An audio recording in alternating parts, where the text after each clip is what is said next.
नमस्कार दोस्तों, आज हम जानेंगे भारत की 10 सबसे लंबी नदियों के बारे में। इन नदियों की लंबाई के साथ साथ कुछ ऐसी मजेदार बातें भी बताएंगे जो शायद आपने पहले कभी नहीं सुनी होंगी। तो तैयार हो जाइए दोस्तों, एक ऐसे सफर पर निकलने के लिए जो आपको भारत की इन विशाल और अद्भुत नदियों के पास ले जाएगा। सबसे पहले बात करते हैं हमारी प्यारी गंगा मैया की। गंगा नदी को भारत में एक देवी के रूप में पूजा जाता है और इसे मां गंगा के नाम से जाना जाता है। 2525 किलोमीटर लंबी यह नदी भारत की सबसे लंबी नदी है। यह नदी हिमालय से निकलकर बंगाल की खाड़ी में मिलती है। गंगा नदी का उद्गम उत्तराखंड के गंगोत्री ग्लेशियर से होता है और ये उत्तर भारत के मैदानों से होती हुई बांग्लादेश तक जाती है। इस नदी का जल पवित्र माना जाता है और इसमें स्नान करने से पापों का नाश होता है। इस नदी के किनारे बसे हैं कई प्रसिद्ध शहर जैसे हरिद्वार, इलाहाबाद, वाराणसी और पटना। इन शहरों में गंगा आरती और स्नान का विशेष महत्व है। गंगा को दुनिया की सबसे प्रदूषित नदियों में से एक माना जाता है, लेकिन पिछले कुछ सालों में गंगा सफाई के लिए कई प्रयास किए गए हैं। सरकार और स्थानीय लोग मिलकर गंगा को स्वच्छ बनाने के लिए काम कर रहे हैं। अब बारी है दक्षिण भारत की सबसे बड़ी नदी गोदावरी की। 1465 किलोमीटर लंबी यह नदी महाराष्ट्र के त्र्यंबकेश्वर से निकलती है और आंध्र प्रदेश से होती हुई बंगाल की खाड़ी में मिल जाती है।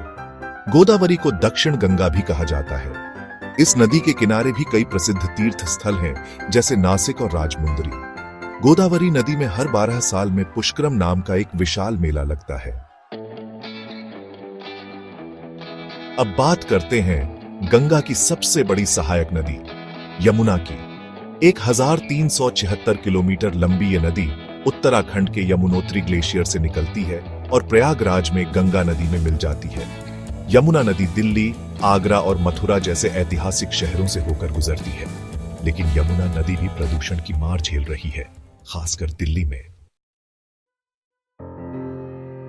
अब बारी है मध्य प्रदेश और गुजरात की जीवन रेखा नर्मदा नदी की। 1312 किलोमीटर लंबी ये नदी मध्य प्रदेश के अमरकंटक से निकलती है और गुजरात से होते हुए अरब सागर में मिल जाती है। नर्मदा नदी को रेवा के नाम से भी जाना जाता है। इस नदी के किनारे कई धार्मिक स्थल हैं, जैसे ओंकारेश्वर और महेश्वर। नर्मदा नदी भारत की उन कुछ नदियों में से एक है जो पूर्व से पश्चिम की ओर बहती है। अब बात करते हैं दक्षिण भारत की एक और प्रमुख नदी कृष्णा नदी की। 1300 किलोमीटर लंबी ये नदी महाराष्ट्र के महाबलेश्वर से निकलती है और कर्नाटक और आंध्र प्रदेश से होते हुए बंगाल की खाड़ी में मिल जाती है। कृष्णा नदी के किनारे भी कई प्रसिद्ध शहर बसे हैं, जैसे संगली, विजयवाड़ा और अमरावती। कृष्णा नदी को भीमा और अमरावती नदियां भी अपना पानी देती हैं। अब बारी है पंजाब और हिमाचल प्रदेश की जीवन रेखा सतलुज नदी की। यह नदी अपने अद्वितीय सौंदर्य और ऐतिहासिक महत्व के लिए जानी जाती है।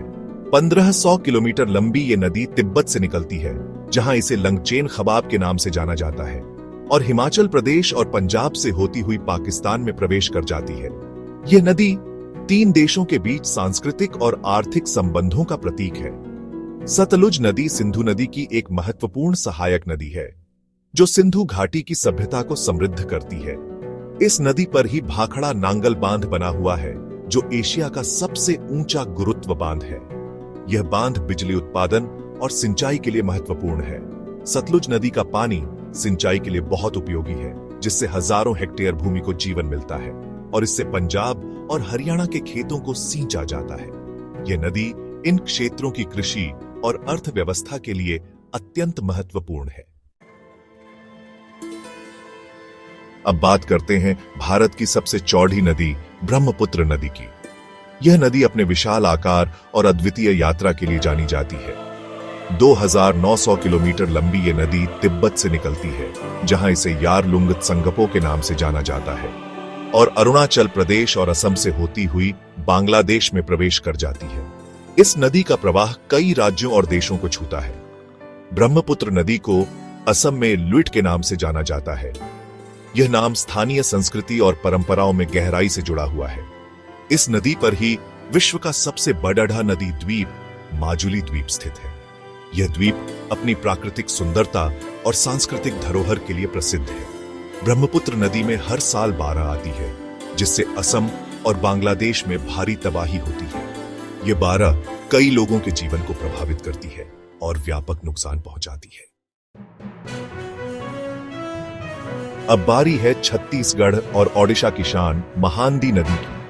858 किलोमीटर लंबी ये नदी छत्तीसगढ़ के सिहावा पहाड़ियों से निकलती है और ओडिशा से होती हुई बंगाल की खाड़ी में मिल जाती है। महानदी नदी को ओडिशा की जीवन रेखा माना जाता है।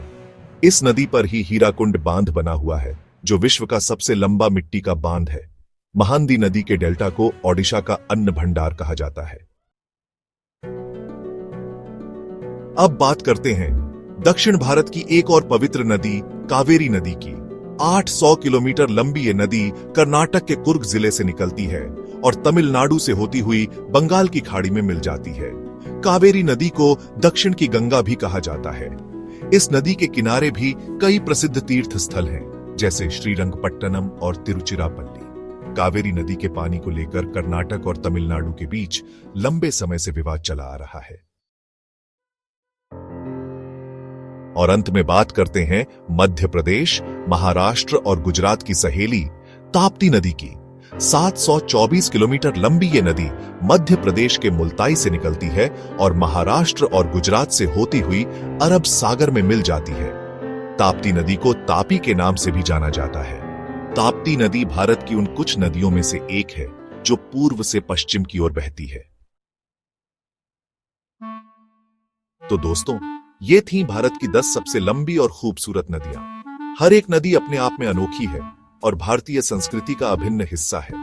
अगर आपको ये वीडियो पसंद आया हो तो लाइक और शेयर करना ना भूलें। और हाँ, चैनल को सब्सक्राइब करना, ताकि आपको ऐसे ही मजेदार और जानकारी से भरपूर वीडियो मिलते रहे। अगली बार मिलेंगे एक नए वीडियो के साथ। तब तक के लिए नमस्कार।